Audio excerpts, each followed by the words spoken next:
Hey everyone, welcome back to the webinar. I call this Dental Business Pod. I haven't done this for a few months now, and I just got pretty busy with life and trying to get back into it. So I really wanted to do interview with a virtual assistant company, and with my organization Kata, we work with Reach for one of our conference earlier this year, and then I am not the user of Reach, but I have another company that I use.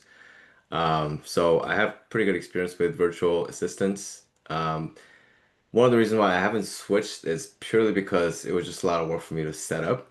But I'm here to kind of ask you all the questions and Yeah, trying to see if my experience can also benefit the people that are here.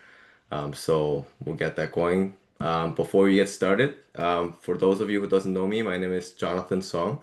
I'm a general dentist in Los Angeles and Orange County area, and I own and manage three practices, and I'm looking to have my own like small group DSO because I love business out of dentistry.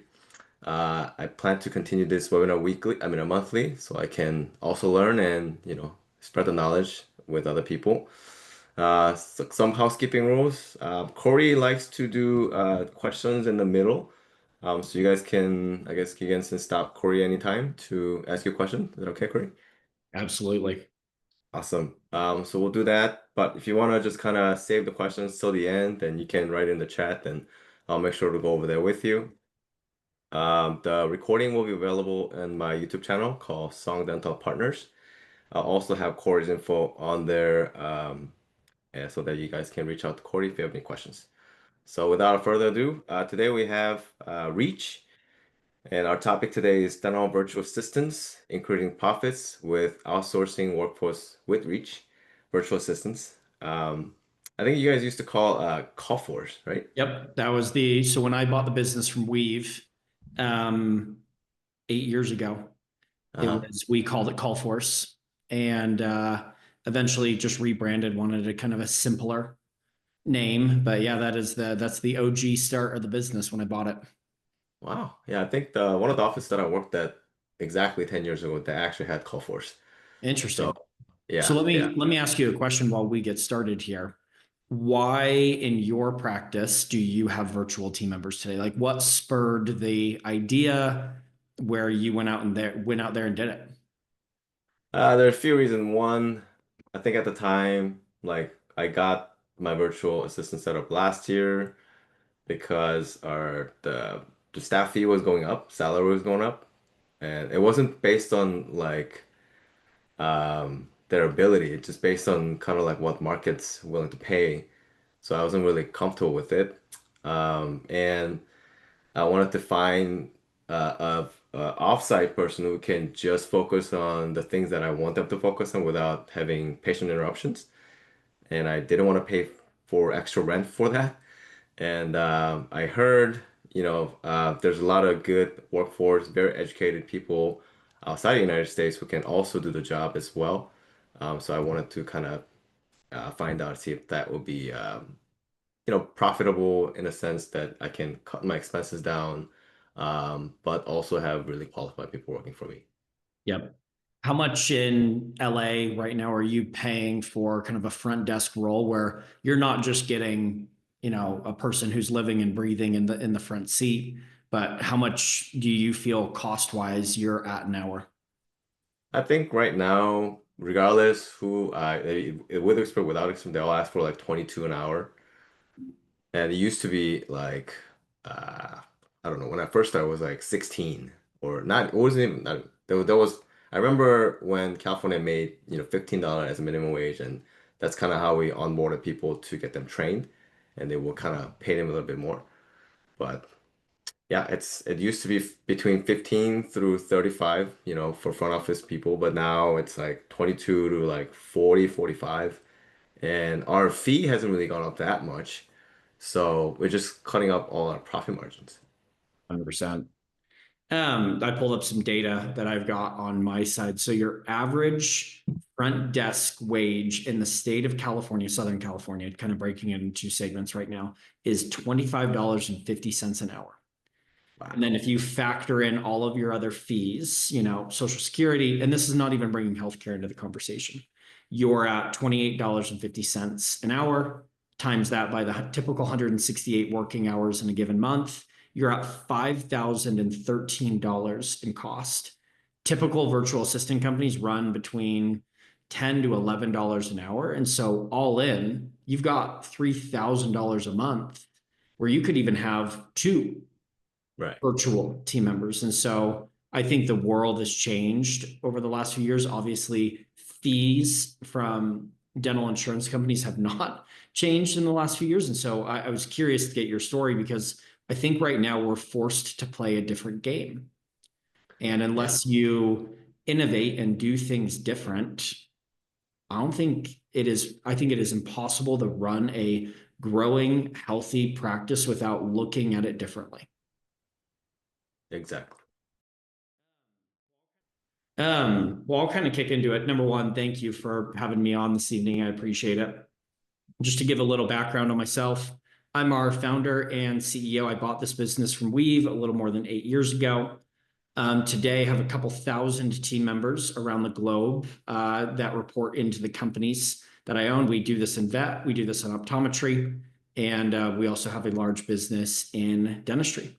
Beyond that, I'm really passionate about Parkinson's disease. My father was diagnosed about 8 years ago. And so I sit on the board for the Parkinson's Foundation, where we distribute about $250 million a year in research based investments, hoping to one day, make life better for Parkinson's patients. And hopefully one day, probably not even in my father's lifetime, find a cure or something that can slow down the regression. So I love healthcare. I think it's incredibly broken in all shapes and sizes of it. And that's what gets me excited about it. As mentioned, bought this business from Weave back in 2016 and have really been focused in growing it ever since then. When we got started, you mentioned that, a few years ago, you began to explore hiring a virtual team member yourself. And at the beginning of this year, we went out and surveyed our prospective customers, our DSOs that we work with, and we cover thousands of locations currently. And there's kind of three main things in the business of dentistry that people are feeling abundantly right now. They feel an ample amount of people problems. They feel that they're missing opportunity left and right. And they are struggling, just like most businesses, but I even think worse in dentistry, with the enormous amount of rising cost. In business all the time, and all of you are here because you want to grow your practice, you want to provide more impact, and you want to earn more money. Something that I think a lot about in business is when things fail, you either have people or you have process-based issues. And as I've now been in this industry for a long time, what I've realized is you don't have broken people at your front desk. You have a broken process. You have a broken system. Like systemically, the front desk of dentistry is broken. What do I mean by that? In a typical business, you have a finance department, you have a sales department, you have a customer support department, you have an admin. Well, in dentistry, we take one or two people, blend them into a front desk role, and we say, hey, you're going to answer the phone calls, you're going to do the confirmation calls, you're going to handle the text messages, you are going to do all of these different things. You're going to check your patients in and out. You're going to let Henry Schein know when they can drop off certain things. And because of it, the front desk is built to fail. There are so many requests that are flying in and out every single day. It's hard to do anything well. And so, because of that, because of this current structure, dental practices in the front miss an enormous amount of opportunity. And what do I mean by that? And this is some data that we surveyed coming into January of this year. Last year, 32% of all phone calls during business hours, not after hours, not the summation of both, but 32% of phone calls during business hours did not get answered. That's 32% of all of your new patients never had the phone picked up. And in our world of instant gratification, they are calling the next Google listing. Only 14% of new patients, when they call, if their phone call is not picked up, will leave a voicemail. Next, 56% of your typical hygiene base is actually overdue and does not have an upcoming appointment. And in dentistry all the time, and I think it's a song that has probably been sung to us by people on the corporate side, but I see people in these Facebook groups and at these conferences, and they go, I want to grow. And they think new patients, new patients, new patients.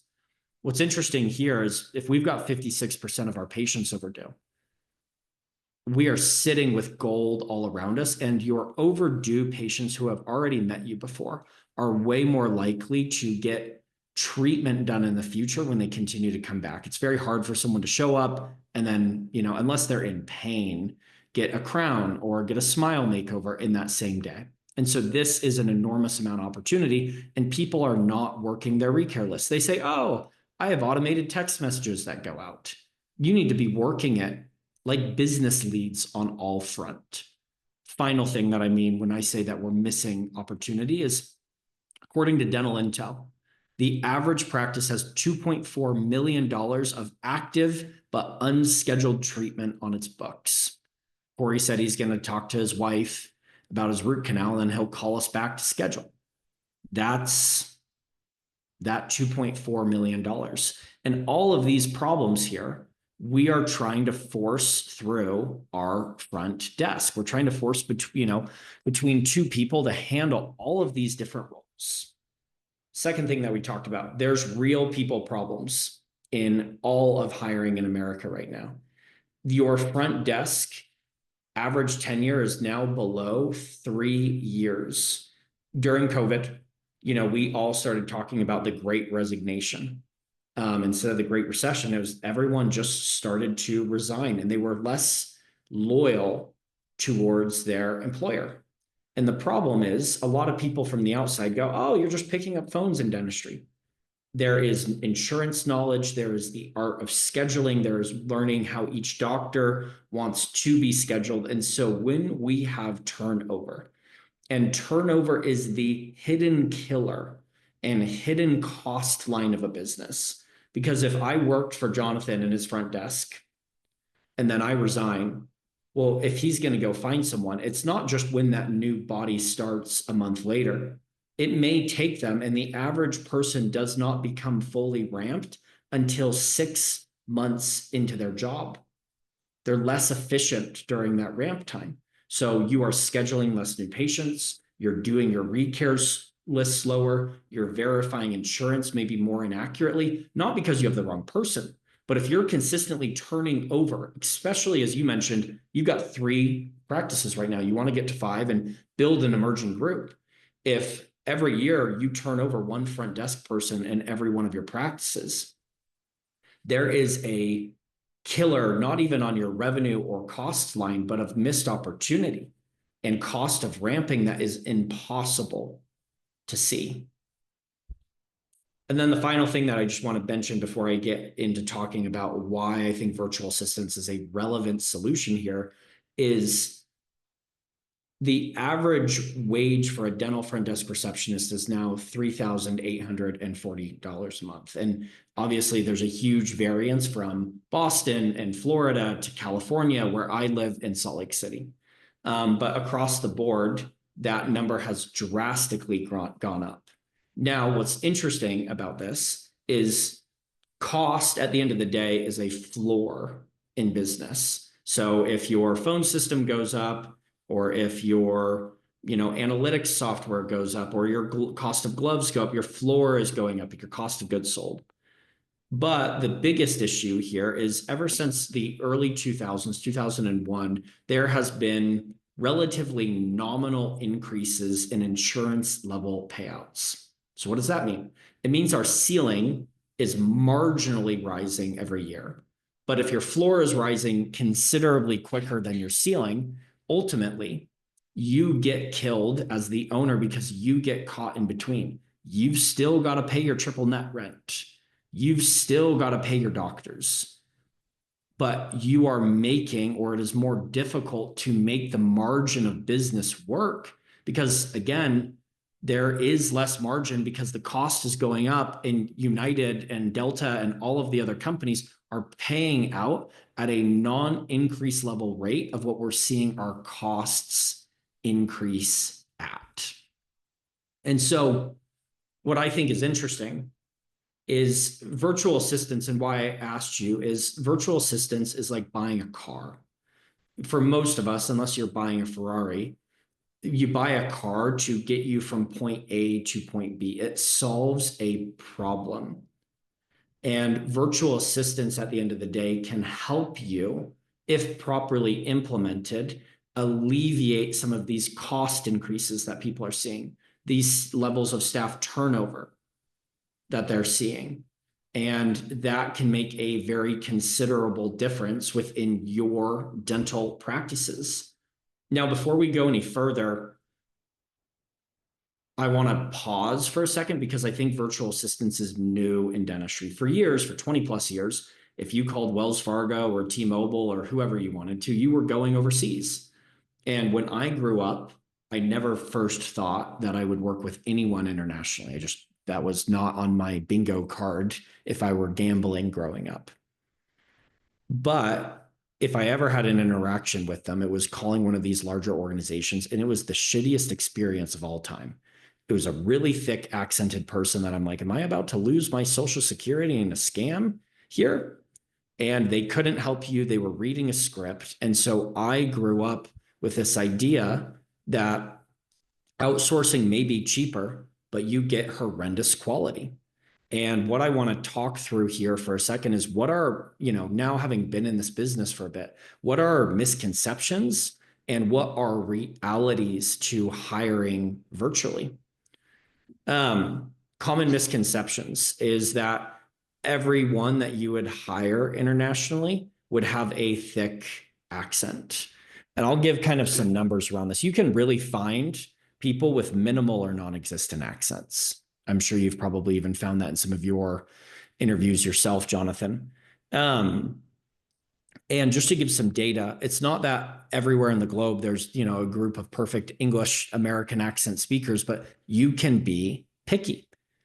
And to give some data behind that, last month we took 31,000 job applications, inbound job applications as a company. We hired 98 of them. We typically in a month hire about 0.3 of 1% of the applications. And so they go through screening, they go through an AI test, they go through a personality assessment, and we can find those people with perfect English and minimal accents that can represent your practice where you don't feel like you're talking to Wells Fargo.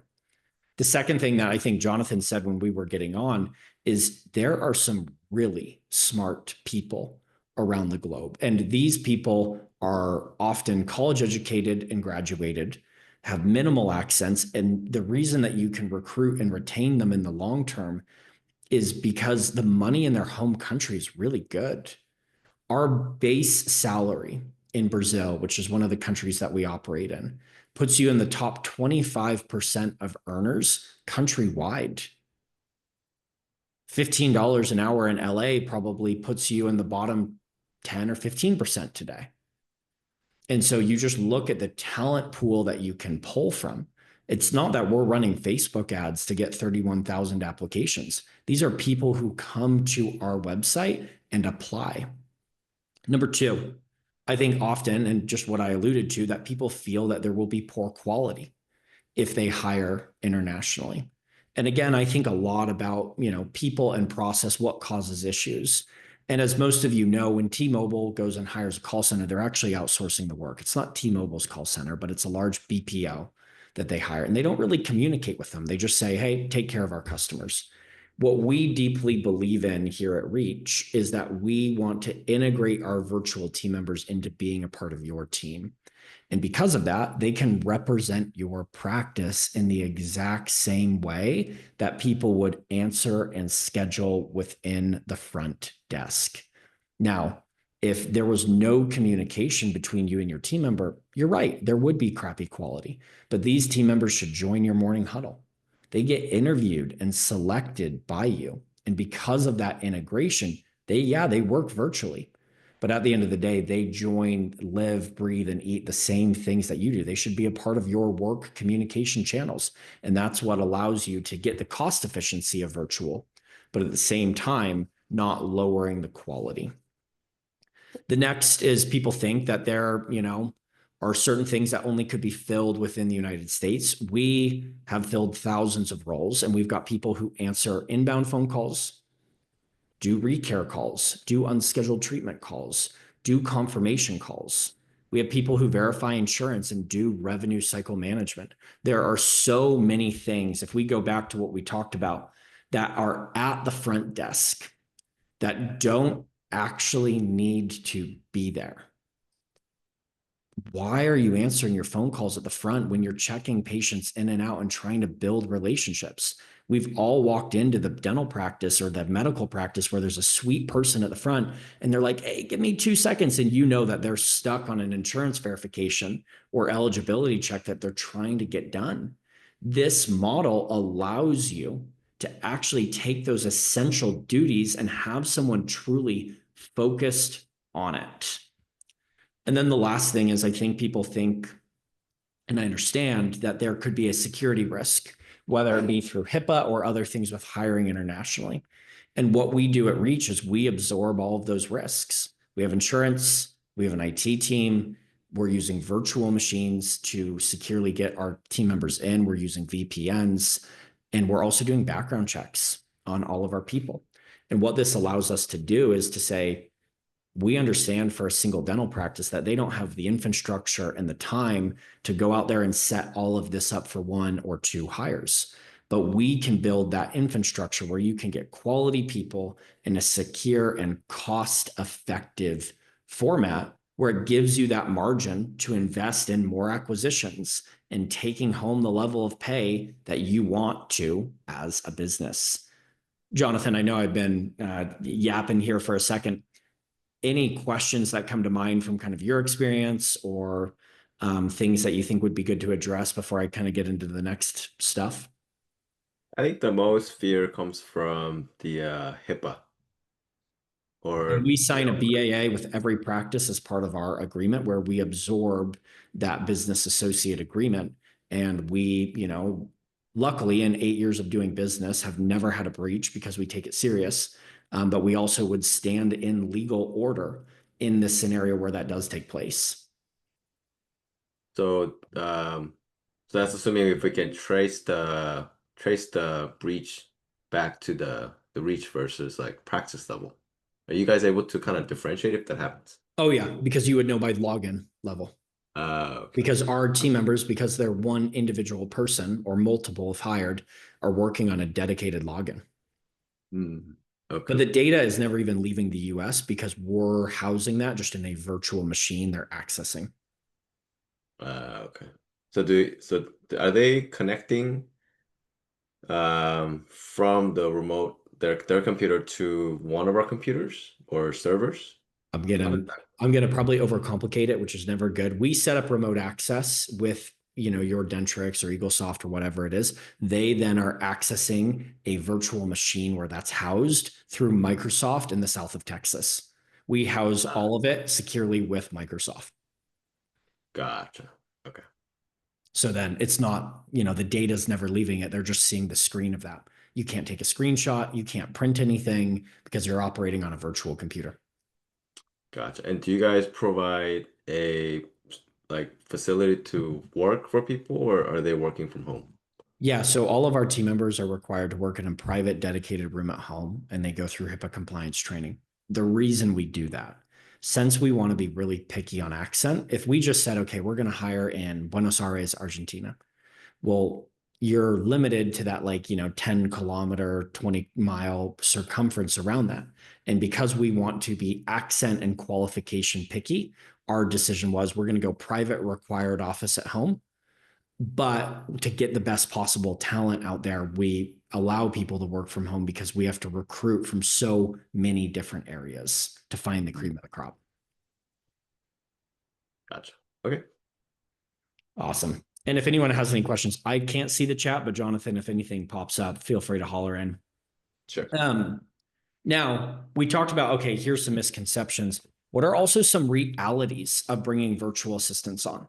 Number one thing that I think is so important to realize is this is not a plug and play solution. It is not a software that you plug in tomorrow. Now, we can help with training, we help with the reporting, but at the end of the day, this is a real human being where they will have questions. And there's certain things that we cannot answer, like what insurances are in and out of network for you, what doctor is in each operatory, and all of those boutique questions. And so onboarding and training takes time. Number two, you have to invest in setting up the technology. It's not just a one-step integration, but we've got to get our team member embedded in your phone system. And we've also got to get that secure connection with your practice management software. And so the more that you can invest and train them like a full-time member of your team, those are the practices that truly are successful. And then the final thing that I want to notate here, and I think this, like if I called out the two biggest nuggets, training and onboarding take time, but those who do it right have a team member for years to come. And the second thing is oftentimes in a dental practice, the doctor is getting on a demo or a call with the company and they're saying, great, let's do it. And then they're rolling out a notice the next day of, hey, well, guys, we're doing this. People, when there is a virtual team member hired, can often feel defensive. Like, oh, is this going to put my job at risk? Number one, deeply believe as the owner of our company that there are roles that should never be outsourced from a practice. There could be, there are practices in the United States that put an iPad for check-in at the front. I don't believe in it. I believe in real human relationships. There's certain things that shouldn't take place at the front. And so it's also important to disclose and notate to the team that this is not to be competitive against their job. This is actually to alleviate their time so they can be focused on what they truly are best at. If the, front desk model is broken within dentistry, we need to split it and get people focused in on those areas. Just like in a typical day, most practices are never going to have time to do their recare list because they're inundated with action at the front. Maybe you make 5 phone calls before someone else calls in, but something you notated when we were starting, Jonathan, is like you can have someone and say, hey, Cory, I want you for 7 hours tomorrow to just call the recare list. And guess what? They're not going to get distracted. But it's really important to let the team know that this is not someone who is going to take their jobs in the future. This is someone that's actually built to alleviate the pain and stress that they feel. If you're also paying a virtual team member less, well, guess what? You can afford to give your office manager or your treatment coordinator a raise because of that additional $3,000 a month in cost savings you're typically seeing. And so I'm a deep believer, that the game is different today. And if we continue to do the same things over and over, and if we expect different results, as we all know, that's the definition of insanity. And I believe with AI and virtual assistants, there are two really big innovations that we should be investing in both of them. It's not one or the other. I believe if you're using cost-effective labor and then automating what you can really build a cutting edge practice. But what I deeply believe in is that empathy will be the cutting edge of dental practices going forward. As things become more cold and automated, there are times where your crown falls out and you need to call in and schedule. And so what we can help you do is give that real human element and connection while still using automation to do the things that don't need that connection yet.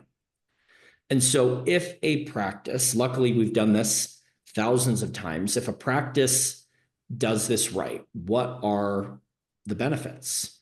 Well, if a practice hires us because you're missing a ton of phone calls or you're not doing your recare list or whatever it might be, the typical practice is seeing about $18,720 a month in additional revenue.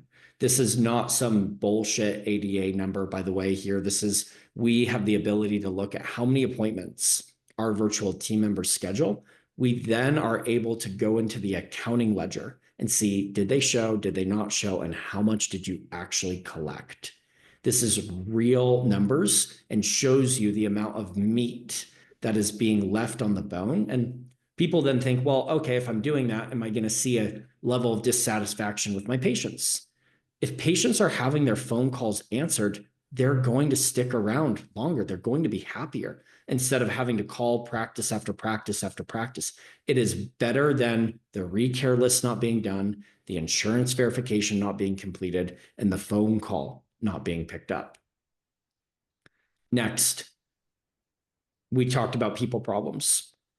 The average virtual assistant has about double the retention of our current front desk staff within a practice. And so you know that if you hire this route and integrate them right, that this is a person who's going to stick with you 5 years plus, giving you that stability you need in different spots. And if you know that every day the insurance verifications and the recall list and the phone calls are scheduled properly and you've got a consistent A player, it feels good as an owner.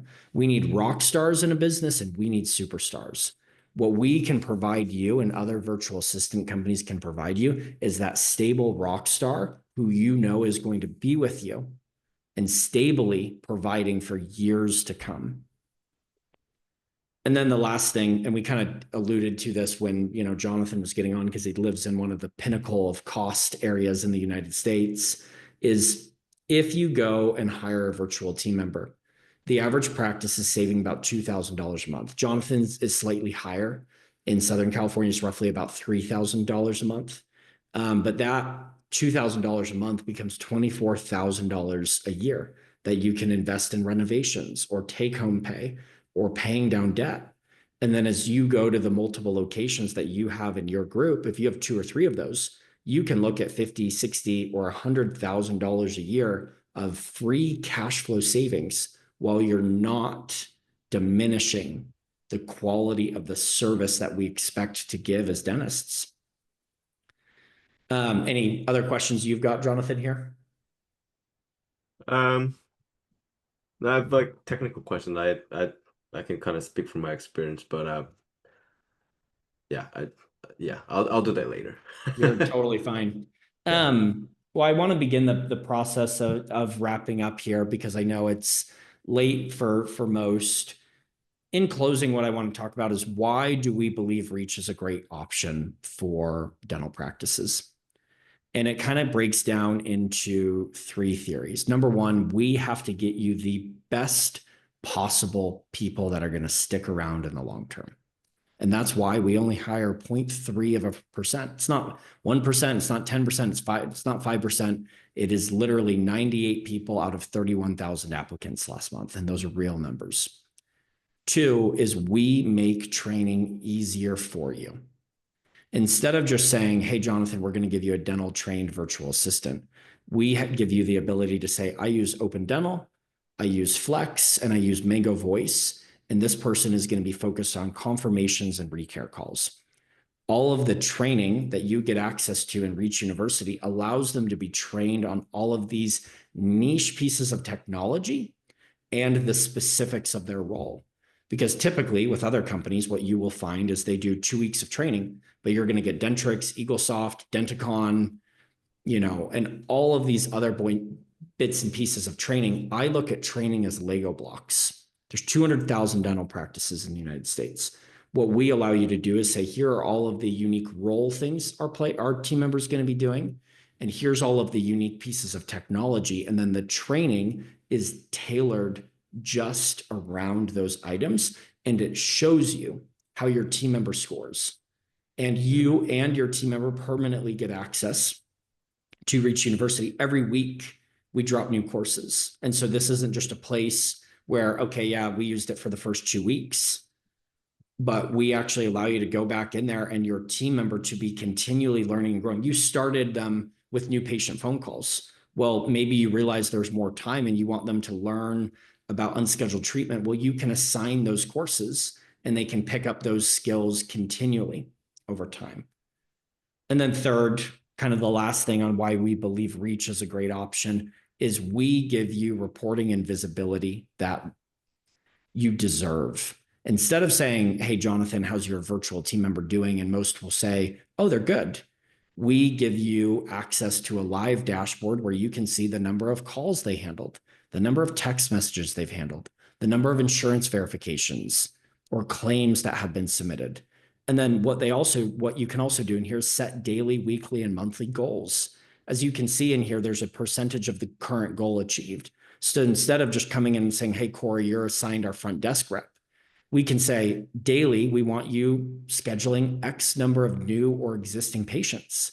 And it benchmarks that for you and the current team member. So instead of just saying, okay, they picked up a lot of phone calls, it establishes a North Star of what success is so that your team member is then pushing towards those.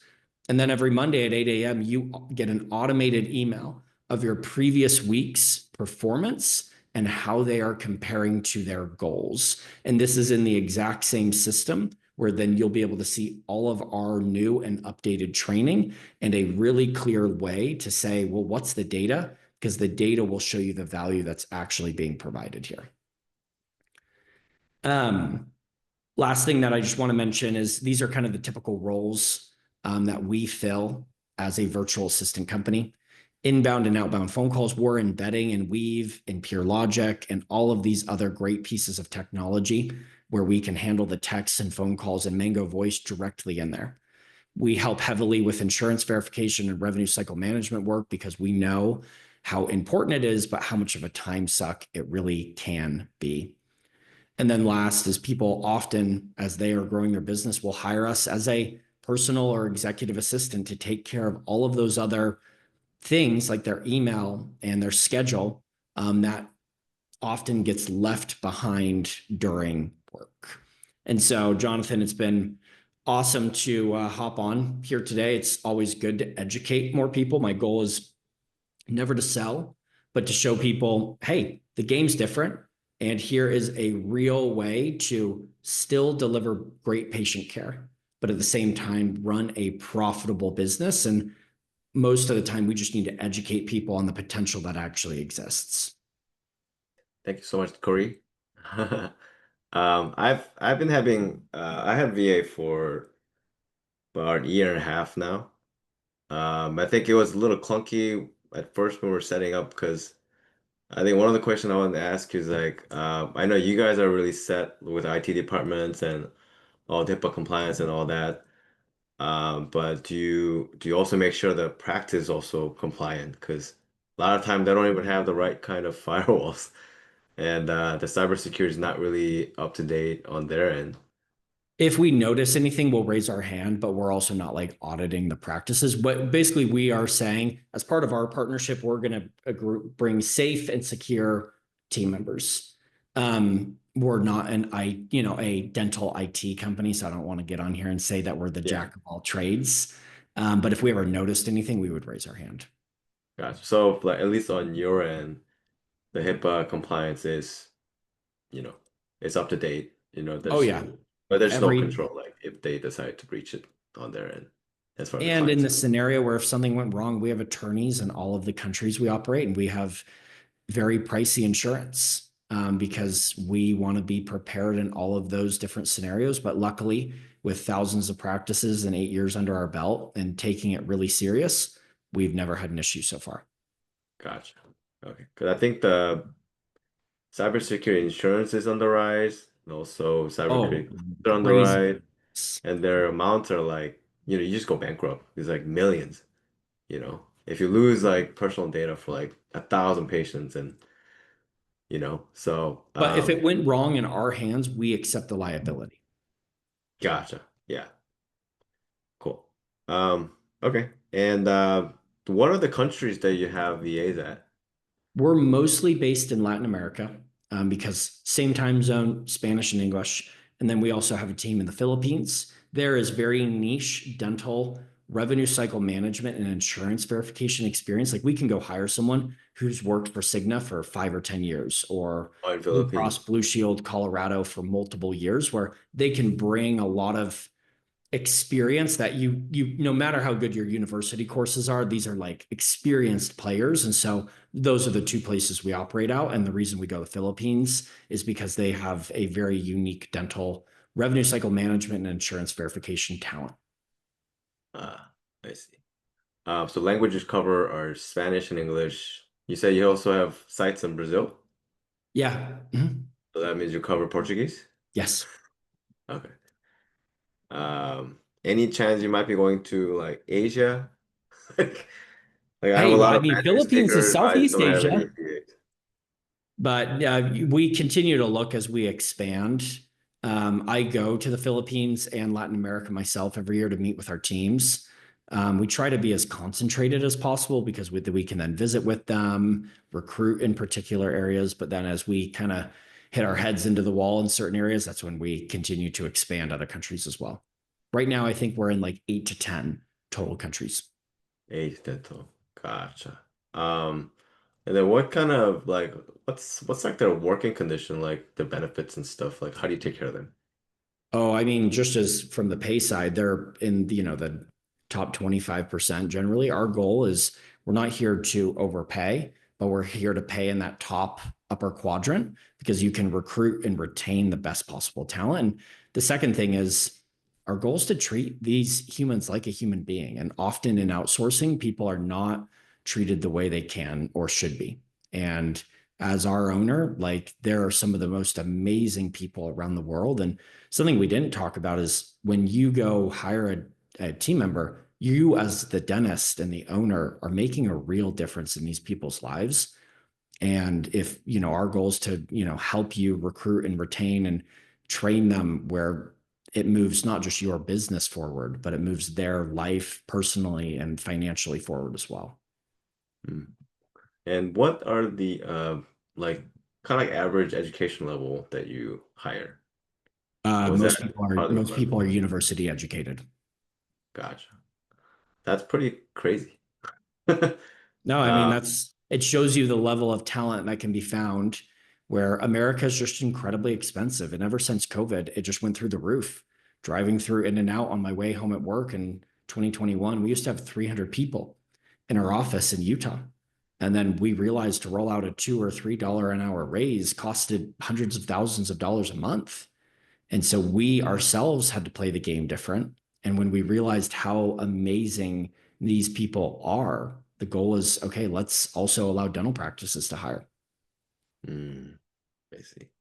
Yeah, I had my first VA, she was a law school grad. So I mean, she picked up we everything really fast. we have over 100 doctors on our team. We have dentists on our team. We have like we have for other people we have lawyers, just as you said. Like these are not. I was on an interview last week with a person, and he's currently in his last year of medical school. Mm, You make great money from doing this. It's a little sad to think about in some aspects, but right. at the same time, it's if they can earn more money and live a better life working for an American company, that's the type of quality you're going to get. Yeah.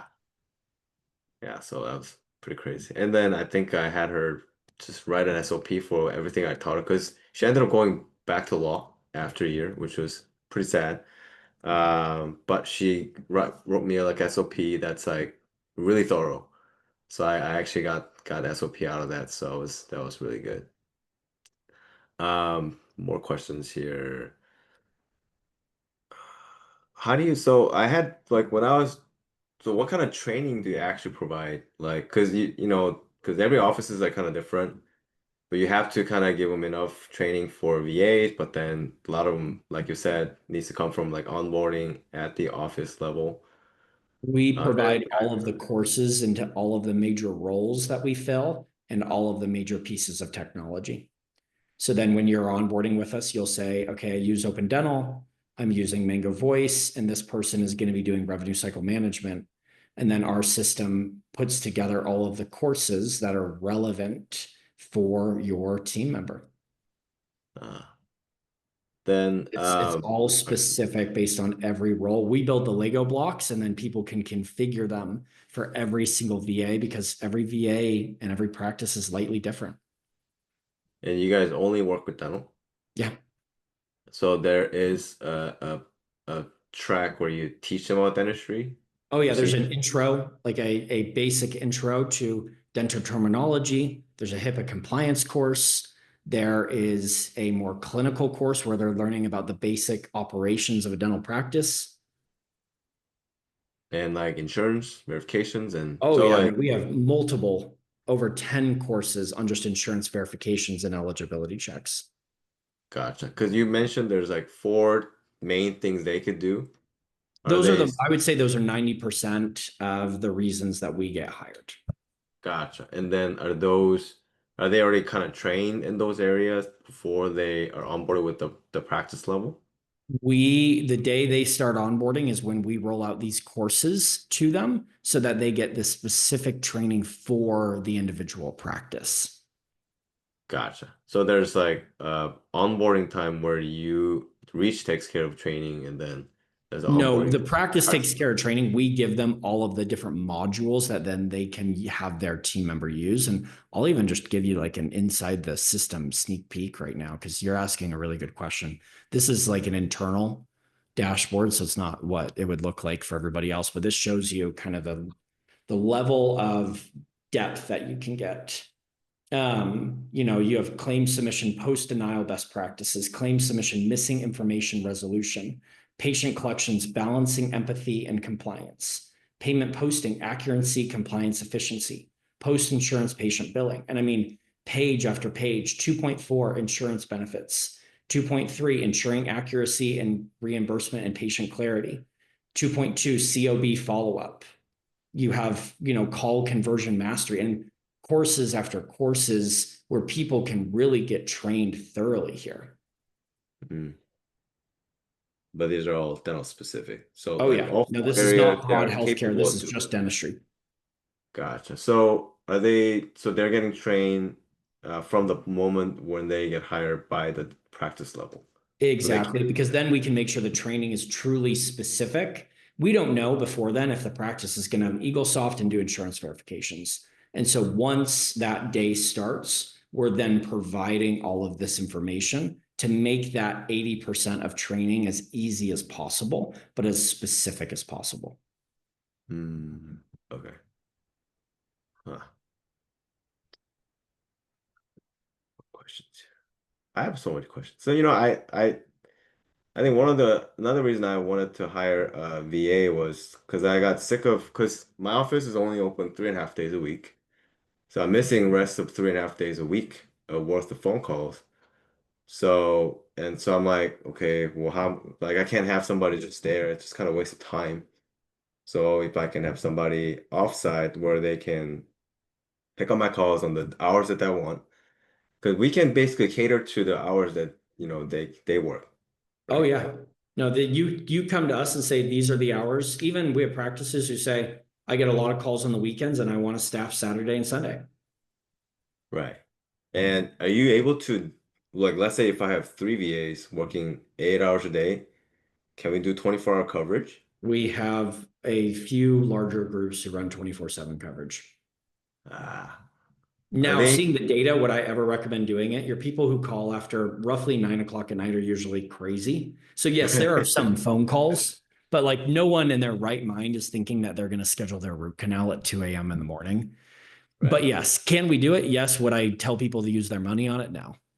Ah, I see. But it's possible, Yeah. basically. Just we've seen the data for so long now where I'm like, is it worth it? Even if you're running emergency ads, most people wait till 6 a.m. About 6 a.m. to 9 p.m. is where you see all relevant calls that actually have the opportunity to get scheduled. Hmm. What are maybe some examples of how practice are utilizing the VAs like really well? Like aside from like having one assistant doing whatnot. People who do it really well are having, I think the practices who see the biggest jump have them work on recare and unscheduled treatment because no one is usually dedicated in those areas. And so there's so much meat left on the bone. And then the differentiator for any VA is if you integrate them and treat them like your own, where they're joining the morning huddle, you're communicating back and forth. Those are the people that stick around, and those are the people that provide the best value. As soon as you think about this about as outsourcing, where it's just like, oh yeah, Cory does our insurance verifications, we don't need to talk to him. Then there's going to be mistakes because things change day to day. But the integration of team members into the practice ecosphere is where you get quality and cost efficiency. Hmm.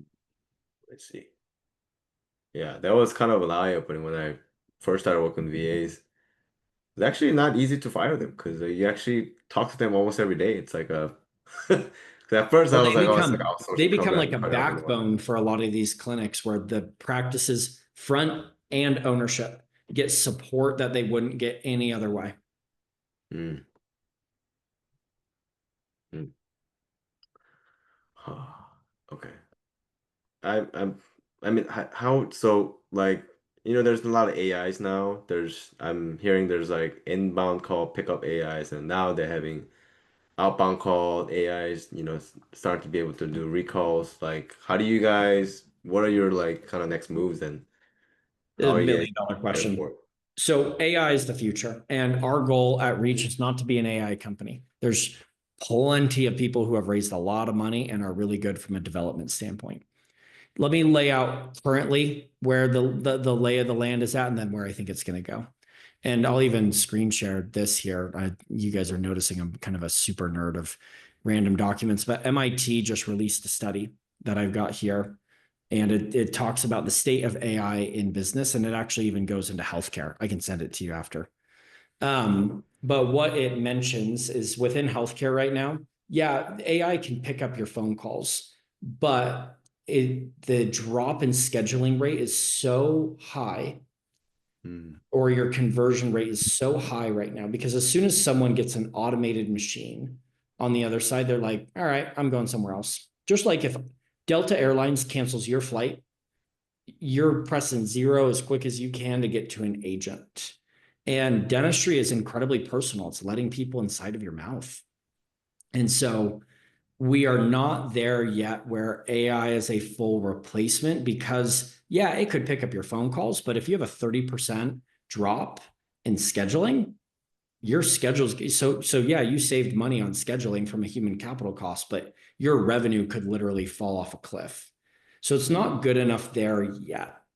But as we know, like the level of innovation that takes place in AI is so fast that what I think the world will really look like going forward is AI is used for everything that is mundane, and people are used for the real human connection. Like we as humans, like embedded within our bones, are sociable. We want to feel connected. And so people, when they call a dental practice, if they just get the cold response, yeah, if you want to order your Coke, you can go to a vending machine. But if you want to go get a smile makeover, I don't think you're going to want to do it through a completely automated process.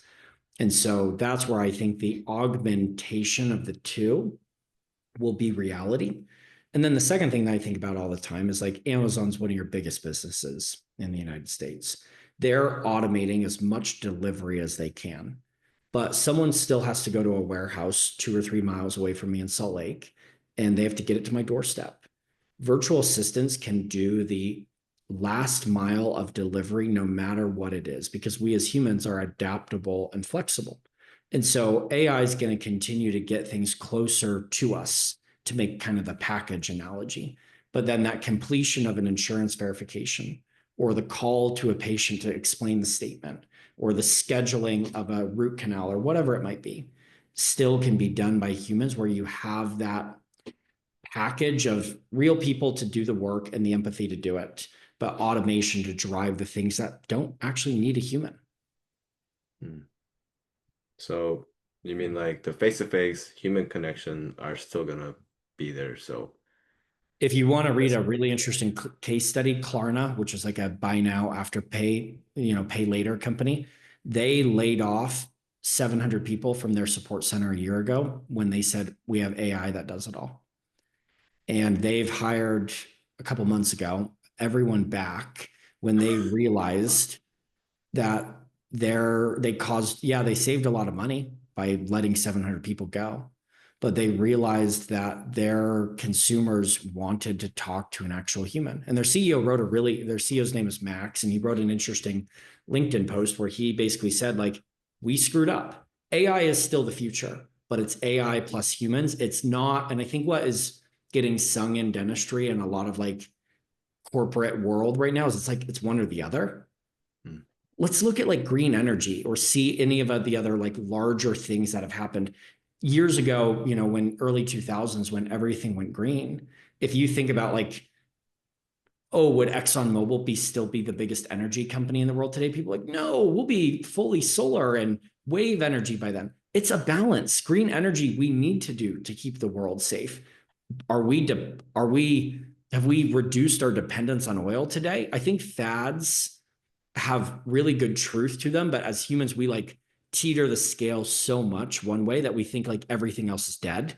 And then usually as rationale comes back into the conversation, we realize it is a balance of both things where we still get actual improvement. So you think like people are maybe a little bit too excited with the AIs? I don't think too excited because I really do think it's like we use it to do all of our interviews. So when Mm, someone applies their first interview, where we assess their personality and their accent and all of these other things, it would take us, we have a team of 25 to 30 recruiters today. that's it. If we had AI, if we didn't have that, we wanted to interview every person, you probably need 100 people. So like we need help there. AI is just still continuing to evolve so fast that like we should be testing and tinkering with it, but I don't think it's the end all be all. Mm. But it's essential to us changing our businesses, just like with Pearl or all of these other companies. Like they help you read radiographs better and give you the ability to say, oh, let me double check myself. It is the future, but it's not removing dentists from the picture. I have some integration questions, like workflow wise.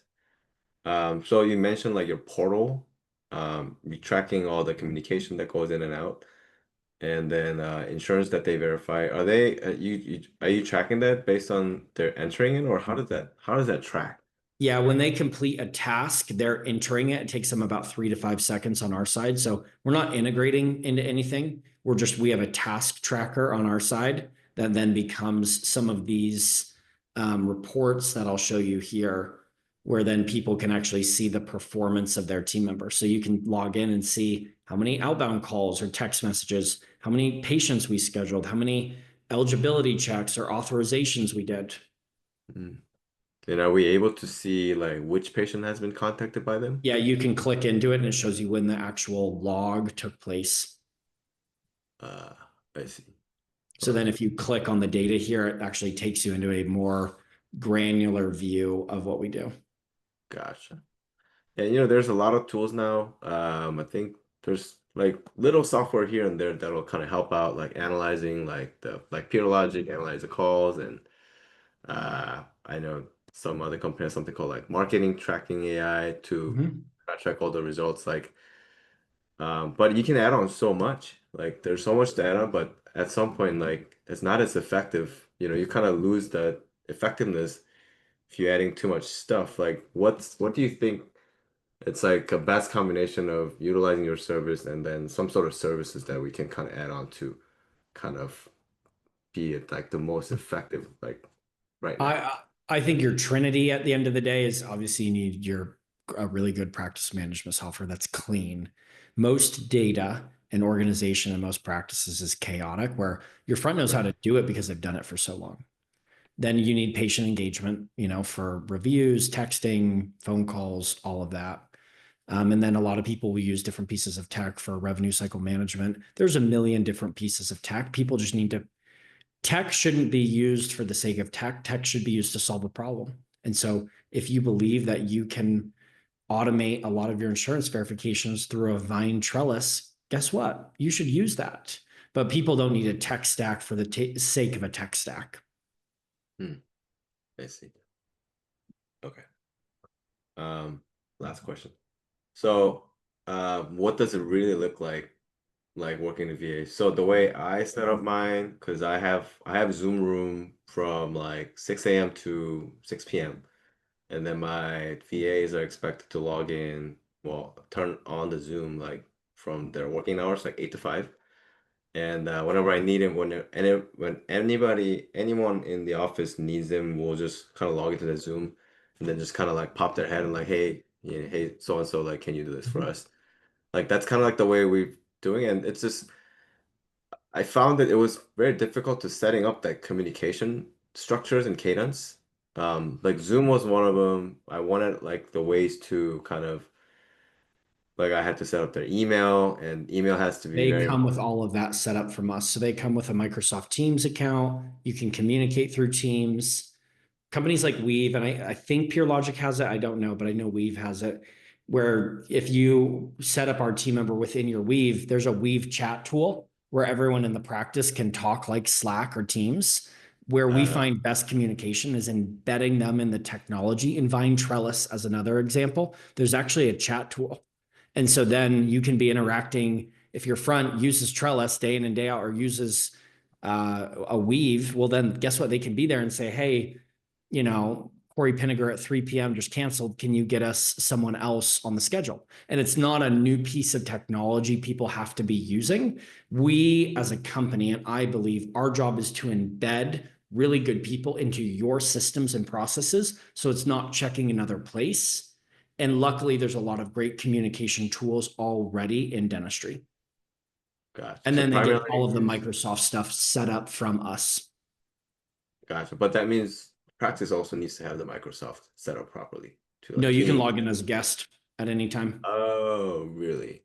Oh, so that kind of all comes in as a package, the Yeah. software piece and how to communicate with them. And our goal is we understand internationally hiring is daunting or scaring. That's why we help from a HIPAA standpoint and a recruiting standpoint. And we interview people before we bring the best of the best to you. Like people know they need it. And can we make the process of buying and doing it easier? It's what Amazon does. With one click, I can get my Coke Zero to show up at my doorstep at 6 a.m. tonight, 6 a.m. tomorrow. And our goal is to make the process of hiring internationally, which is daunting, easy, safe, and compliant. Uh, I have so many ideas now after talking to you. Does anybody else have any question? I feel like I had all my questions answered. Nope. Okay. Well, any last words, Corey? No, I mean, I love getting to talk about dentistry. I mean, I there's so much that we can do. There's so much improvement, and that's fun to me. Problems are enjoyable as an entrepreneur. So if anyone wants to scan this here, we can set up a call with our team. You can reach me on LinkedIn or Facebook quite easily, but really appreciate the time to share it with, each one of you on this Tuesday night and look forward to talking with many of you more. Awesome. Thank you so much, Carrie, for coming in. And then I guess a lot of us will be in touch with you. Thank you. See you All right. soon. Bye-bye. Any last words, Corey? No, I mean, I love getting to talk about dentistry. I mean, I there's so much that we can do. There's so much improvement, and that's fun to me. Problems are enjoyable as an entrepreneur. So if anyone wants to scan this here, we can set up a call with our team. You can reach me on LinkedIn or Facebook quite easily, but really appreciate the time to share it with, each one of you on this Tuesday night and look forward to talking with many of you more. Awesome. Thank you so much, Carrie, for coming in. And then I guess a lot of us will be in touch with you. Thank you. See you All right. soon.